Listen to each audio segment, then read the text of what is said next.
Tudo bom? Que bom. Vamos falar um pouco hoje sobre princípios espíritas. É bom de vez em quando voltar à cartilha, né? Porque senão a gente começa a inventar moda.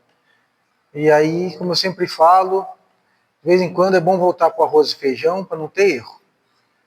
Kardec, Chico, Jesus, aí a gente não se perde. Aí quando você fala de princípios espíritas, a primeira coisa é, se é espírita, é espiritualista. Ou seja, se é espiritualista, não é materialista. O materialista é aquele que acredita apenas na matéria e acredita que quando a pessoa morre, acaba. Não tem nada além da vida num corpo físico. O espiritualista, ele acredita que existe algo além da matéria. Alma, espírito, energia, depende da religião. Mas ele já acredita que tem algo além da matéria. Dentro dos espiritualistas, nós temos diversas denominações. Então, o católico é espiritualista, o evangélico é espiritualista, o espírita é espiritualista, o budista é espiritualista, acredita que tem algo além da matéria.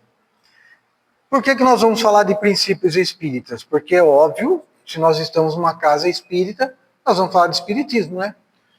Porque para eu falar de outra religião, eu tinha que entender, mas mesmo entendendo, já que eu estudei algumas, eu não estou apto a falar, porque seria apenas alguém que fala de teoria, mas não tenta praticar.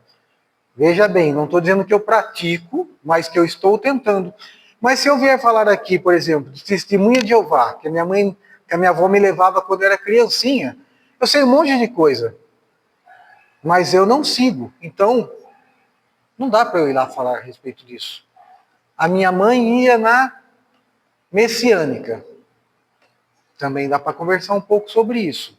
Conheço gente que vai na presbiteriana, conheço gente que vai na adventista, gente dos mormons, mas nós estamos na casa espírita. Então vamos falar de princípios espíritas. E aí a primeira coisa para o espírita, já que ele é espiritualista, ele acredita que há um Deus. Por quê? Porque se tem algo além da matéria, alguém criou isso. Então o espiritualista acredita em Deus. O materialista não. Isso significa que o materialista é uma pessoa ruim e o espiritualista é uma pessoa boa? Não. Porque por enquanto nós estamos falando de rótulos e denominações. Nós não estamos falando de comportamentos, de atitudes. Porque tem pessoas que não acreditam em Deus, mas fazem muito bem às outras pessoas, trabalham na sociedade, fazem parte de clubes, entidades, doam, se entregam. Ou seja, fazem a caridade. Mas por que ele faz a caridade se ele não acredita em Deus? Porque é uma questão lógica fazer a caridade. Se eu estou num lugar e tem pessoas em situações complicadas e difíceis, nunca vai para frente se tiver um ruim. No mínimo que cada um tenha a base. E se eu tenho sobrando, é óbvio que por que eu não vou ajudar? Por que eu não vou contribuir? Ou seja, ele age como se fosse um espiritualista, mesmo sendo materialista. E aí Deus está bravo com ele? Não. Porque quando você desencarna, brilha a vossa luz. E a sua luz vai brilhar proporcional ao bem que você fez ao outro. A sua luz só vai brilhar proporcionalmente ao bem que você fez ao outro. Todo o resto é fachada. Então você pode ser um materialista que fez muito bem aos outros e um espiritualista que fez pouco aos outros, ou quase nada, ou nada. Porque tem muito espiritualista que vai à igreja com o único intuito de conseguir um lugarzinho no céu. Venho aqui, faço a minha parte, contribuo com o que pedem e quando eu morrer eu estou garantido. É um entendimento de espiritualista. Então, primeira coisa, o espírita acredita que existe Deus. Aí Kardec perguntou aos espíritos, que é Deus? Se existe Deus, que é Deus? Não o que, não quem. Que é Deus? E aí os espíritos responderam, inteligência suprema, causa primeira ou primária, dependendo da tradução, de todas as coisas. Resposta curta, inteligência suprema. E a causa de todas as coisas. Aí Kardec fez uma outra pergunta. Onde se pode encontrar a prova da existência de Deus? Se Deus é a inteligência suprema, causa primária, como nós vamos descobrir que Deus existe? E aí os espíritos responderam, numa axioma, numa dedução, que aplicais às vossas ciências. Não há efeito sem causa. Se teve efeito, tem que ter uma causa. Se a água está balançando, ou o vento mexeu, ou uma pedra foi jogada. Não é assim? Então, os espíritos disseram assim, não há efeito sem causa, certo? Então, procurai a causa de tudo o que não é obra do homem, e a vossa razão responderá. Estamos voltando da Lua. Dia 10 estamos de volta, certo? Passamos na Lua ontem, dia 6. Estamos tentando pousar na Lua, de novo. Nós não conseguimos nem fazer uma kitnet na Lua. Se não foi o homem quem fez, quem que fez?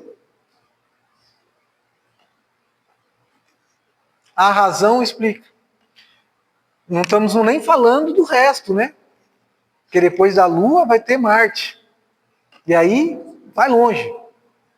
Então, se nós não fizemos a Lua, quem fez? A razão explica. Se não foi o ser humano, foi alguma inteligência suprema. Uma causa. Que causa? Causa primeira de todas as coisas. Nós chegamos aqui há alguns milhares de anos, nós humanos, e o planeta tem 4,7 bi. Então, alguém antes da gente fez isso. Ah, coisa do acaso. Tá bom. Coloque o nome que você quiser. Não é? Coincidência, sorte. Quando Deus não quer assinar, ele coloca coincidência, né?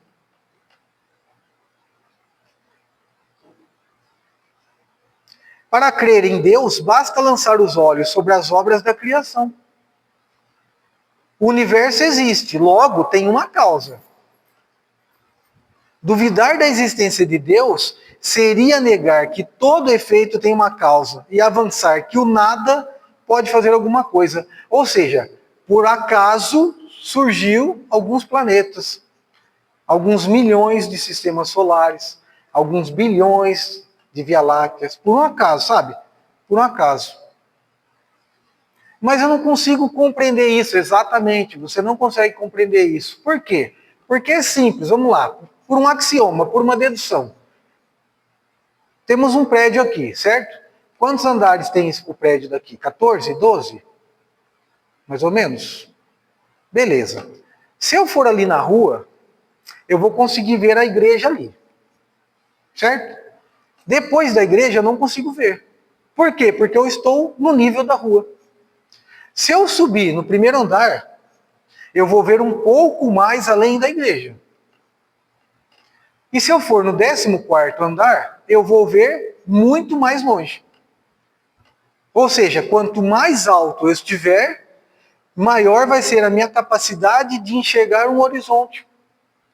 Mais longe. Não é a lógica?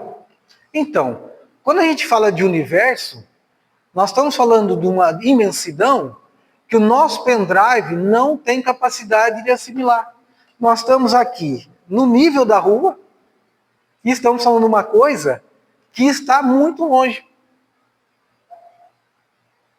Uma coisa é eu ver a Terra de um avião, a outra coisa é de uma espaçonave.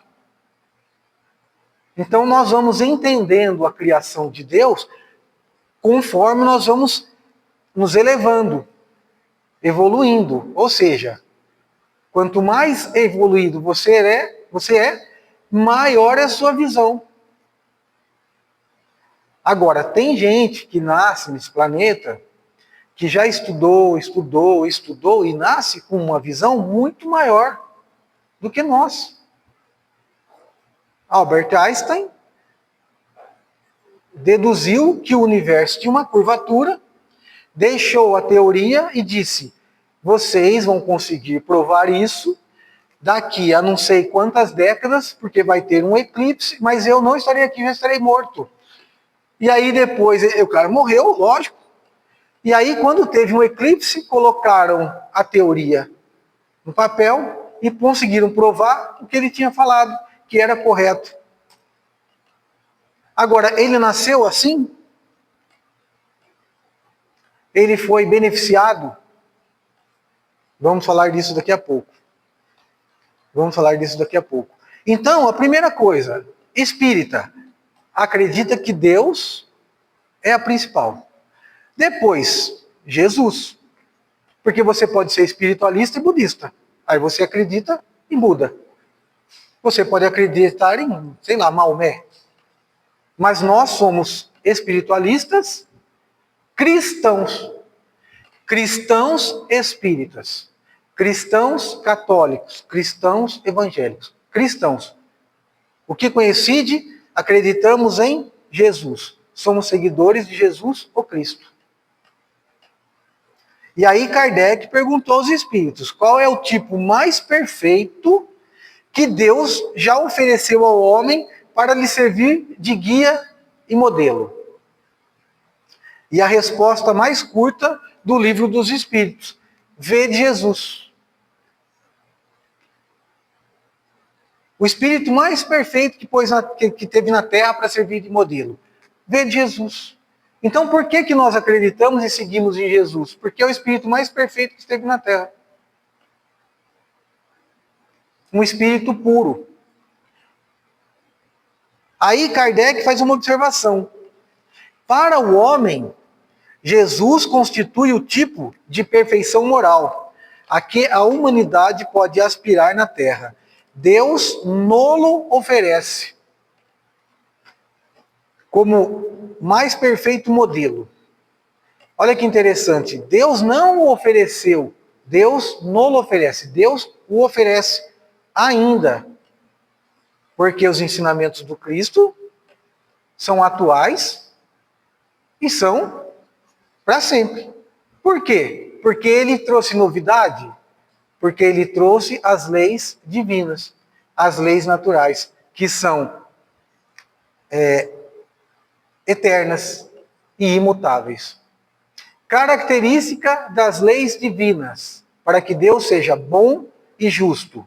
Elas são eternas e imutáveis. Elas não mudam de acordo com a sociedade. A lei é a mesma. Nós que interpretamos de acordo com o nosso entendimento. Lembra do prédio? Se eu tenho uma visão daqui e ali, olho por olho, dente por dente. Fez para mim, eu faço para ele igual. Matou um parente meu, eu mato ele. Está com o pezinho na terra. Evoluiu. Jesus veio e disse assim: perdoai os vossos inimigos. Não faça ao outro o que não gostaria que te fizesse. Faça ao outro o que gostaria que lhe fizesse. Então, olho por olho, dente por dente, não vai dar certo. Já deu uma evoluída, já está no segundo andar. Mahatma Gandhi, que não era cristão, tem uma frase bonita, né? Na teoria de olho por olho, vai acabar todo mundo cego e banguela. Porque eu não gosto da pessoa, eu mato a pessoa, mas a outra pessoa também não gosta de mim, que não gosta de mim, acaba só um. Não vai dar certo. É muito mais uma questão de lógica do que uma questão de crença. Por isso que se chama fé raciocinada. E aí Kardec continua. A doutrina que ensinou é a expressão mais pura da lei do Senhor. Jesus veio só cumprir uma missão: praticar a lei divina. Não trouxe nada de diferente, porque o Espírito Divino o animava. E porque foi o ser mais puro de quantos tem parecido na Terra. Então Jesus é a estrela do Espiritismo. Deus é o Criador de tudo e Jesus é a estrela. O resto somos nós. Estrelas ascendentes. Certo? Que não sejamos estrelas cadentes, hein? Pelo amor de Deus. Ascendentes. Brilha a vossa luz. Condição de estrela é luz própria. Se ele falou brilha a vossa luz, cada um tem uma luz própria. Às vezes é só um cabecinha de fósforo, né? Mas toda fogueira começa com uma cabecinha de fósforo, né? Então é uma questão de tempo. Aí depois tem o Kardec. Nós somos espíritas, Deus, Jesus, Kardec. Kardec, não vamos falar toda a história dele, mas Kardec codificou, trouxe os ensinamentos através do diálogo com os espíritos e escreveu o Pentateuco, 5 livros. Livro dos Espíritos, Livro dos Médiuns, o Evangelho segundo o Espiritismo, o Céu e o Inferno e a Gênesis. Depois escreveram obras póstumas baseados naquelas anotações que ele tinha deixado, mas que não tinha publicado porque morreu, além da Revista Espírita. Aí uma questão interessante, né? A pessoa fala assim, a Bíblia dos Espíritas, que é o Evangelho segundo o Espiritismo. Aí nós, espíritas, temos que ter o entendimento de que não existe Bíblia dos Espíritas. O que os Espíritos fizeram? Pegaram toda a vida de Jesus, os 33 anos aproximadamente na Terra, e pensaram, nós temos alguns aspectos aqui. O primeiro aspecto, o histórico. Que ano que nasceu? Que dia? Que mês? Que região? Isso dá para discutir? Dá. Tira. Você vai fazer um evangelho que vai gerar discussão, já começou errado. Não começou errado?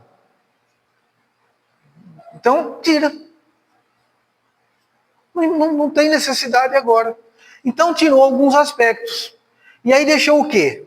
Vamos pegar apenas os aspectos morais, que são os ensinos imutáveis. E aí vai pegar o quê? Alguns trechos do Evangelho. E aí escolheram alguns trechos do Evangelho e fizeram o Evangelho segundo o Espiritismo. Tem um trecho do Evangelho, tem a passagem de Jesus, tem a explicação. O que eles estavam querendo dizer com isso? Que nós não tínhamos a capacidade de entender tudo? Não, eles estão querendo dizer assim, ó, você está no segundo andar. Aprende isso por enquanto, já tem já tem lição, umas encarnações, depois a gente pensa no resto. Mesmo porque não ficou só no Evangelho. A Gênese é dificílima. O Livro dos Médiuns tem que debruçar. O Livro dos Espíritos, 1032, 1033 questões. Já tem bastante coisa. Revista Espírita, um monte de coisa. Então, o Evangelho não é a Bíblia dos Espíritas. É um compilado de algumas partes do Evangelho, do qual a gente explica dentro da codificação kardeciana. Porque eles falam a Bíblia do Espírita. Tá certo? Falar a Bíblia do Espírita? Tá. O cara é católico, o cara é crente, não tem que saber. Agora, não está certo você não saber. Ou, pelo menos, não estaria certo você não saber. Então, quando alguém fala assim, é o livro, a Bíblia dos Espíritas, não. É um livro espírita com alguns trechos do Evangelho, com explicações. A Bíblia é aquela. Aliás, eu tenho na minha casa. Aí você vai falar assim, qual Bíblia? Olha, já começa por aí, tá vendo como dá confusão? Qual Bíblia que você tem na sua casa? Porque a Bíblia dos mormons é de um jeito, já ganhei. A Bíblia dos adventistas É de outro jeito. O livro do Joseph Smith, dos Mormons, é uma coisa diferente, totalmente diferente da Bíblia dos católicos e dos evangélicos. Então, qual Bíblia que você está lendo? Qual tradução? Está vendo como já começa? Então, os espíritos falaram assim, esse povo já está brigando já faz alguns milênios, né? Vamos trazer a paz? Pega os trechos que importam, perdoa, reconcilia, e aí já está bom. Proporcional ao quê? Ao entendimento, ao grau de evolução. Aí, outra questão espírita. A imortalidade da alma. Porque se você é espírita, você acredita em reencarnação. Não necessariamente espiritualista acredita em reencarnação, porque tem espiritualista, como os católicos evangélicos, que não acreditam em reencarnação. Mas os espíritas acreditam em reencarnação. Por que nós acreditamos na reencarnação? Porque para entender que Deus é bom e justo, sem a reencarnação nós não conseguimos entender isso. Não fosse a reencarnação, como explicaria uma criança nascer sem os dois braços? Deus errou? Deus erra? Deus não erra. Ah, mas então ele fez alguma coisa. No nosso entendimento, sim. Mas se ele nasceu assim, quando que ele fez? Então a lógica diz que numa vida passada, ou algumas vidas passadas, ele fez algo que o colocou naquela condição. Não foi Deus que fez ele nascer sem braço. Não foi Deus que fez ele nascer cego. Não foi Deus que fez ele nascer defeituoso. Foi ele que escolheu, em última instância, não seguir o caminho correto, de alguma maneira prejudicou alguém, se equivocou ou consciente, e aí ele se colocou numa condição tal de ter uma experiência nesta encarnação que vai fazer com que ele não faça tanta coisa errada quanto ele faria se tivesse num corpo com os dois braços, enxergando, andando, e vai poder, nesta encarnação, desenvolver outras habilidades intelectuais, espirituais e morais. De um modo bem simples. Eu tenho aula com o César, eu reprovo, o César fala assim, não vai dar aqui, você não está pronto. Eu vou colocar você numa outra sala. Aí eu vou com a Edna. É outra sala, é outra turma, é outro aprendizado, é outra cartilha, é outra lição. O aluno é o mesmo, ou seja, o espírito é o mesmo. Mas o corpinho mudou de acordo com a encarnação. E a sala de aula e as condições mudaram de acordo com a necessidade, de acordo com o mérito, e por aí vai. Por isso que o Espiritismo é uma fé raciocinada. Porque senão, eu vou nascer numa condição desfavorável dos outros, e se eu não entender que é uma expiação, uma aprendizagem, eu vou passar a vida inteira revoltado com Deus e com todo mundo. E quem que evolui revoltado com alguma coisa? Agora, quando eu entendo o porquê, a coisa fica menos complicada. A dor não acaba quando você esquece. A dor não acaba quando você foge. A dor acaba quando você entende. Conforme você vai entendendo o porquê, eu tomei chuva domingo. Se hoje eu tivesse rouco, eu ia reclamar de quem? Não, mas foi Deus que mandou a chuva. Tudo bem, né? Já comecei a arrumar desculpa. Não, mas eu estava assistindo a Paixão de Cristo, e é verdade. E aí, você acha que está certo? Eu vou assistir a Paixão de Cristo, chove e fico resfriado. Não tem mérito. Não tem nada a ver com mérito, filho. Você tomou friagem, você não levou um guarda-chuva, você não levou uma capa de chuva e ficou na chuva. Não tem nada a ver com castigo. Tem a ver com castigo. E foi muito legal, porque, vou até fazer um convite para vocês. Ano que vem, na Páscoa, às 8 horas da noite, vão a Rio Claro, no Espaço Livre, é gratuito. Uma arquibancada para 2.000 pessoas, 150 coadjuvantes, Paixão de Cristo, gratuito. E eu achei uma coisa muito interessante, porque cantaram, fizeram oração, e eu lá. Ainda bem que ninguém sabia que eu ia sério, corremos risco, né? Espírita, joga sal, joga da arquibancada, né? E lá, batemos palma e tudo. Aí começou a paixão de Cristo. E aí foi lindo, né? Aí Judas se enforcou, né? Aí Jesus estava indo lá para conversar com Pilatos. Os discípulos fugiram. Falei assim, até aí a história tá tudo certo, né? Aí começou a chuviscar. E tinha 2.000 pessoas. Quando acabou a paixão de Cristo, não tinha 30%. Eu falei, eu achei que era só espírita que derretia. Não é não, católico derrete também. Tá certo que tinha uns idosinhos, né? Tinha gente com criança, mas tinha gente forte que podia, não era uma chuvona, era um chuvisqueirinho. Então, o secretário de turismo já garantiu que o ano que vem a arquibancada estará coberta, porque foi o primeiro ano que choveu. Então não é só espírita que chove da chuva, que foge da chuva, não. Católico também. Aí ficou eu lá, a Célia, mais uns 400, 500 pessoas, e Jesus molhado lá, tadinho. Mas foi muito bom, muito lindo, é muito lindo. E não tem a ver com qual religião, tem a ver com a encenação. Tem coisas que não batem? Tem coisas que são perfeitas, são. Uma coisa muito interessante que eu vi lá, quando falam para matar Jesus, né, para quebrar o joelho, que era uma prática, né, nos, nas escrituras antigas estavam dizendo que o Messias não teria um osso quebrado, né?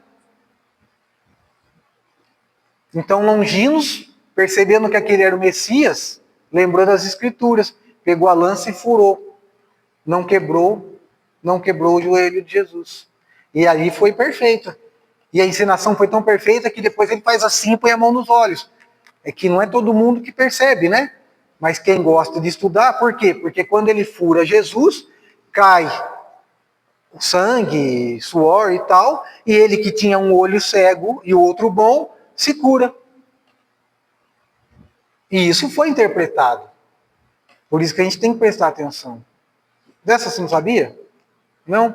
Aí ele teve o olho curado.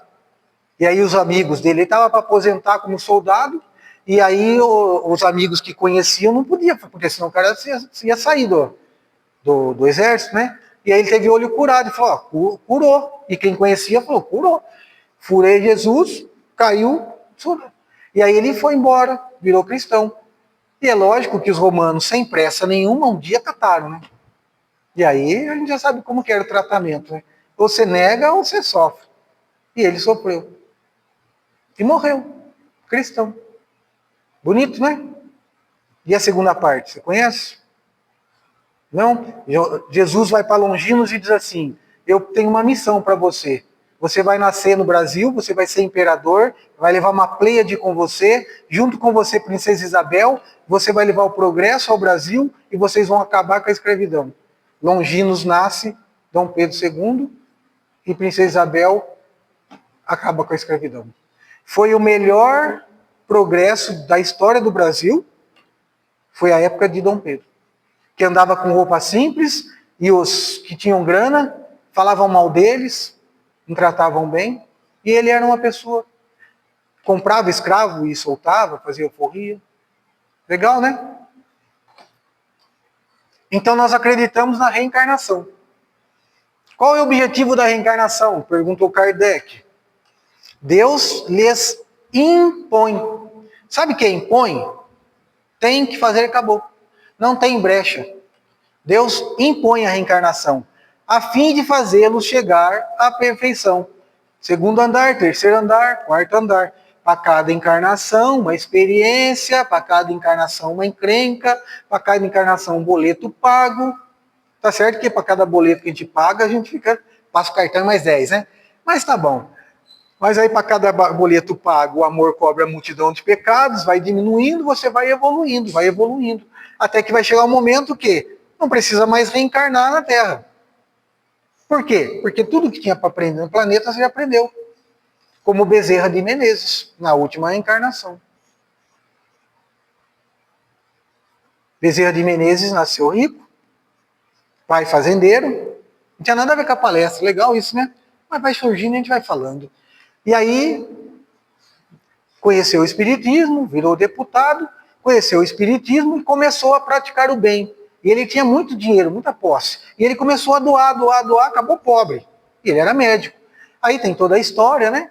Aí ele desencarna. Quando ele desencarna, na primeira contato mediúnico, perguntaram assim: Bezerra, qual foi a sua maior alegria ao chegar no mundo espiritual? E aí ele diz assim: a minha maior alegria foi quando Celina, mensageira de Jesus, me acorda e diz assim: desperte, Bezerra, você acabou de atravessar a porta da imortalidade. Em outras palavras, na Terra você não precisa encarnar mais. E aí ele levanta. E aí ele vê no lugar que ele está um monte de amigos. E que já morreram antes dele, né? Desencarnaram antes deles. E aí ele começa a abraçar todo mundo. E aí ele começa a ouvir barulho pro lado de fora. E ele acha estranho isso. E aí ele pergunta: o que é esse barulho? Então, levado por Celina pelos amigos, ele olha pro lado de fora e tem uma multidão. Aí ele pergunta: quem são essas pessoas? E aí Celina diz assim: esses são os espíritos que você atendeu nas sessões mediúnicas. Esses são os espíritos que você doou remédio, que você atendeu gratuitamente, que você dava roupa. Esses são os espíritos que você ajudou sem saber quem era. Foram eles que vieram te saudar. Bonito ou não? Jesus passa, Zaqueu sobe na árvore para ver Jesus. Jesus para e olha e diz: Zaqueu, desce depressa porque importa que hoje eu fique na tua casa. Zaqueu desce e recebe Jesus. E diz a ele: se tenha defraudado alguém, restitua 4 vezes mais. Não deveria ter falado isso. Porque nessa vida, ele não estava com boleto, mas era um espírito imortal que já tinha nascido uma meia dúzia de vezes. Ou seja, nessa vida ele estava bonzinho. Como nós espíritas nessa vida estamos bonzinhos. Mais ou menos, né? Eu não estou. Mas a maioria está bonzinho. Só que eu não estou sem dívida. Porque essa é a minha melhor versão. Você não sabe o que eu fiz. Só minhas más tendências já dá medo de imaginar o que eu fiz já nas outras vidas. Porque tem dia que você acorda e fala assim: Senhor, dá-me paciência, não me dê força, pelo amor de Deus. Porque se me der força, eu não sei o que vai acontecer. Aí ele fala isso para Jesus: se tem defraudado alguém, restitua 4 vezes mais. E aí Jesus responde: hoje a salvação veio a esta casa, porque esse também é filho de Abraão. Assumiu um compromisso, certo? Na espiritualidade, Jesus dá uma missão e ele reencarna Bezerra de Menezes. É isso que nós acreditamos, nós espíritas. Não foi de Zaqueu para Bezerra direto. Foi subindo andares até chegar no 14º em Iracemápolis. Entendeu? Só que aí no caso dele, já pegou um jato e foi para a Lua. Na Terra não precisa mais. É a lógica. Por quê? Porque é segundo as suas obras. A cada um segundo as suas obras. Então, quanto mais ele deu, mais ele evoluiu. Porque não é dar, é dar-se, é se dar. No Natal, não é dar presente, é estar presente. É estar presente. Porque o que tem de criança, né? Querendo pai, tem tudo. Só não tem a presença do pai. Às vezes nem quer, porque o pai também é chato, né? Aí o cara não aproveita o tempo com o filho, assiste o futebol, porque é minha folga, trabalhei a semana toda, exatamente. Pôs um ser humano no mundo, trabalhou a semana toda, e na folga vai fazer o quê? Vai cuidar do ser humano ou vai ver porcaria na televisão? Não precisa nem responder o que ele vai fazer. Não é assim? Então a encarnação, para uns é expiação, ou seja, vim quitar uns débitos. E para outros é missão. A pessoa missionária. Essa encarnação de Chico Xavier foi missionária. Tinha uns débitos? Tinha, mas foi muito mais missionária. E isso faz com que nós entendamos o porquê de um nascer sem o braço, o outro nascer cego, o outro nascer perfeito, um nascer pobre, o outro nascer rico, o outro nascer com uma dificuldade intelectual, o outro nascer um gênio. Ah, porque ele tem amigos importantes no mundo espiritual? Não, velho. Não tem o QI no mundo espiritual. Não tem quem indique, não tem. Você vem fazendo um trabalho, vai angariando direitos, vai absorvendo conhecimento, vai se desenvolvendo, e aí, se você pegar um cara que desenha bem, que tipo de tela, que tipo de tinta, que tipo de pincel você vai dar para ele? O melhor. Para quê? Para que saia o melhor desenho. Mas para quem está começando, um papel sulfite, um lápis número 2. Existe Faber-Castell ainda? Agora lembrei, Faber-Castell. Mascava tudo, cara. Não vai acabar essa aula, quebrava, né? Nossa. Então é assim. Aí uma outra coisa, por isso que há muitas moradas na casa do Pai. No mundo físico, tem Rio Claro, Piracicaba, Limeira, tem outro país, no mundo espiritual. E aí você vai para onde? Para onde você escolhe ir. Porque você morre como você viveu. E se você viveu revoltado, você não vai para um lugarzinho onde só tem gente calma. Mas se você viveu em paz, você vai para um lugar onde tem pessoas vibrando, sintonizado com você. Então o tipo de música que você gosta, que toca na sua casa, pode não tocar na casa do vizinho. E aí se vai ter uma festa, vai ter um show, como você escolhe o show que você vai? De acordo com a música que você gosta. Não é assim? Se você gosta de samba, você não vai no sertanejo. Aí quando você desencarna, para onde você vai? Para onde você escolheu. No que você pensava, no que você vibrava, o que você conversava, como você agia. Então há muitas moradas na casa do Pai. Aqui, um está pensando uma coisa, outro está pensando na outra. Um está vibrando uma coisa, outro está vibrando outra coisa. A pessoa comeu demais, está molenga. O outro está com fome, está começando a ficar com raiva, que não acaba logo, quer comer. É assim que é.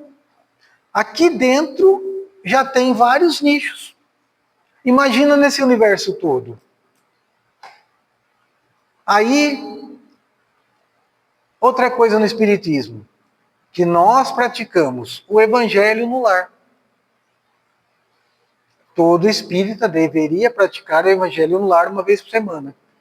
De um modo bem simples, coloca um copo d'água na mesa. Por quê? Porque os espíritos vão magnetizar aquilo lá com o nosso pensamento e com o nosso magnetismo. Vai usar nosso magnetismo com a energia deles e vai colocar na água aquilo que você está precisando, que é um remédio, vamos dizer assim. Aí você pega um texto, faz uma oração, lê um pouco, comenta aquilo, todo mundo comenta, eu moro sozinho, faz sozinho. Eu moro com um monte de gente e ninguém quer fazer, faz no quarto. Em voz alta. Por que em voz alta? Porque no nosso entorno tem espíritos, e tem espíritos que acham que não morreram ainda e precisam ouvir a nossa voz. Não é todo espírito que ouve pensamento. Não é todo espírito que atravessa a parede. Sabia? Às vezes o cara... Lembra do filme Sexto Sentido? O filme todo ele punha a mão na maçaneta. Por que não abria? Porque não sabia que tinha morrido. Não é todo espírito que atravessa a parede. Ele nem sabe que morreu. Mas quando ele sabe que morreu, ele atravessa qualquer parede? Não, porque daí passa a ser energia. E se está blindado, vai atravessar de acordo com a energia. Se você faz evangelho no lar, você blinda a sua casa. E não é toda coisa ruim que entra. Mas é só fazer evangelho? Não, meu filho. Depois que terminar, não é para tocar funk. Também você não ajuda, né?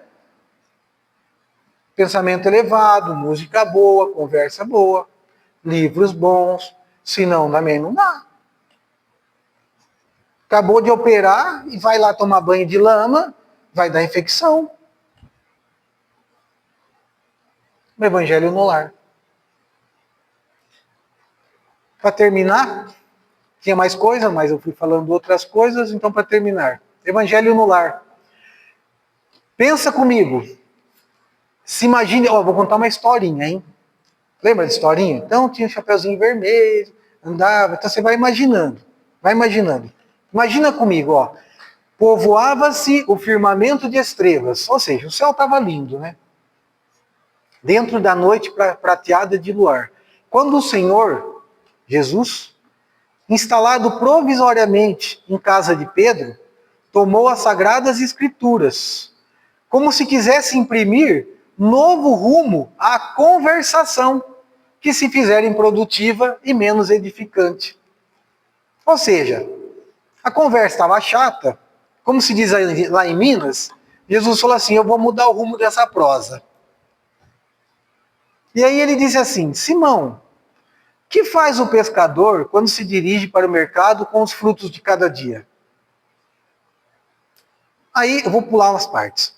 Mestre, naturalmente escolhe os melhores peixes. Ninguém compra os resíduos da pesca. Jesus sorriu e perguntou, e o olheiro? O que faz para atender a tarefa que se propõe? Certamente, modela o barro imprimindo a forma que deseja.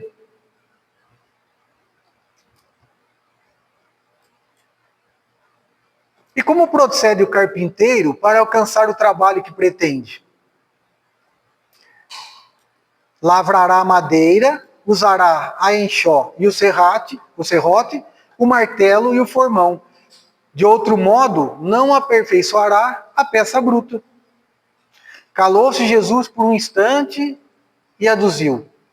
Assim também é o lar diante do mundo. O berço doméstico é a primeira escola e o primeiro templo da alma. Ou seja, o que a criança vê em casa é o que ela vai levar para sempre. Dá para mudar, mas dá um trabalho, gente. Dá um trabalho. Chega aquele espiritinho lá, até 7 anos, você molda, você evangeliza, você conduz. Daí depois dos 7, até uns 14, 15, que a gente chama de adolescência, que é a hora que está tudo, né, em ebulição, o que está acontecendo? As más tendências, as más inclinações da vida passada estão vindo à memória. Daí o conflito da adolescência. Mas se a criança foi evangelizada, a adolescência é tranquila. Se não foi, começa a roubar chocolate, começa a brigar na escola. Por quê? Porque você ensinou para ele que não é para fazer para os outros o que você não gostaria que fizesse para você? Você evangelizou? Não. Você pôs o freio do evangelho? Não. As más tendências estão libertas. Você abriu o portão e o cavalo correu. Porque o freio é o evangelho. A casa do homem é a legítima exportadora de caracteres para a vida comum. Se o negociante seleciona a mercadoria, se o marceneiro não consegue fazer um barco sem afeiçoar a madeira e os seus propósitos, como esperar que uma comunidade segura e tranquila, sem que o lar se aperfeiçoe?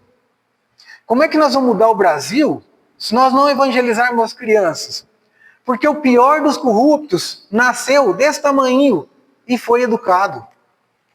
O pior dos assassinos nasceu pequenininho e foi educado. Ou não. A paz do mundo, ó, palavras de Jesus, hein? A paz do mundo começa sob as telhas a que nos acolhemos. Se não aprendemos a viver em paz entre quatro paredes, como aguardar a harmonia das nações? Se não nos habituamos a amar o irmão mais próximo, associado à nossa luta de cada dia, como respeitar o eterno Pai que está distante? Jesus relanceou um olhar pela sala modesta, fez pequeno intervalo e continuou. Pedro, acendamos aqui em torno de quantos nos procuram a assistência fraterna na claridade nova. A mesa da tua casa é o lar do teu pão. Nela recebes do Senhor o alimento de cada dia. Por que não instalar nela, na mesa de casa, a sementeira da felicidade e da paz na conversão e no pensamento? Almoço e janta é hora de discutir? Nem no evangelho no lar não se discute. Você diz aquilo que você entendeu do que está escrito. E está tudo certo, porque um está no primeiro andar, o outro está no terceiro andar. A criança fala o que ela entendeu. O adulto que estudou fala o que entendeu. Aquele que é adulto e não estudou fala a bobagem que entendeu. Não, mas aí, não, filho, graças a Deus que ele está fazendo evangelho. Na igreja tem gente que dá problema? Tem. Graças a Deus que já está na igreja. Porque um dia nós demos problema longe da igreja. Demos problemas dentro da igreja. Agora estamos tentando não dar mais. E aí pulando. Então Jesus convidando os familiares dos apóstolos, a palestra edificante e a meditação elevada, desenrolou os escritos, o que tinha, da sabedoria e abriu na terra o primeiro culto cristão no lar. Fez um evangelho no lar. Ah, mas Jesus estava na casa de Pedro. É. E por que Jesus não está na tua casa? Aliás, a pergunta é, se ele fosse hoje na tua casa, ele ia se sentir feliz ou triste? Que vibração? Que pensamento? Que objetivo? Por que nós estamos nesse quadrado feito de tijolo? Jesus ia olhar a nossa luz, ia falar assim, ó, esse aqui não está acendendo a luz, ainda está jogando, está tentando apagar a luz com pinga. Está tentando apagar a luz com a terra do desentendimento. Então Jesus está na sua casa? Tá. Por que você não percebe? O que tem na sua cabeça? Quais são os seus pensamentos? A gente não ouve nem o anjo da guarda, não é? E aí a gente fala assim, por que evangelho no lar? Por que não evangelho em casa? Porque com certeza quem lê o evangelho mora no lar. Quem lê o evangelho mora no lar. Por quê? Porque casa é uma construção de tijolos. E lar é uma construção de sentimentos. Então você pode morar numa mansão e ser um inferno e pode ser o paraíso. E você pode morar numa favela e ser um inferno ou pode ser um paraíso. E se não faz o evangelho no lar? Como se trata? Qual é a atenção que dá? Como cuida? Tortura? Manipula? Ofende? Xinga? Ou estimula? Acalenta? Incentiva? Abraça? Anima? Se faz isso, é um lar. Não importa se o tijolo é bonito ou é feio. Agora, se não faz isso, você pode ir para o céu, mas vai ser só de passagem. Porque vai estar ruim. Porque o principal lar está aqui, ó. É na cabeça. Você pode estar numa festa, preocupado e não está bem. E você pode estar na sua casa sozinho e estar bem. Domingo estava assistindo a Paixão de Cristo. Com certeza, muitos espíritos, ou anjos, como eles acreditam, porque o nome pouco importa, estava esperando aquele pai que não estava pensando muito bem nas coisas materiais, aquela mãe que está mais preocupado com os filhos do que com os filhos, dá uma despertada, abrir uma brecha para entrar a luz. Então, numa energia dessa de 2.000 pessoas, lembrando de Jesus, com certeza a espiritualidade trabalhou. Eu acho impossível alguém sair de lá pior do que chegou. Mesmo que saiu depois, ou mesmo que saiu antes molhado. Porque está tudo bem, já teve a vontade de ir. Já é um começo. Já é um começo. Então, alguns conceitos espíritas. Tem muito mais. Tem muito mais. Mas aí vocês vêm no estudo e perguntam para o Wagner. Para o César, para a Edna, certo? Pessoal, obrigado e até a próxima.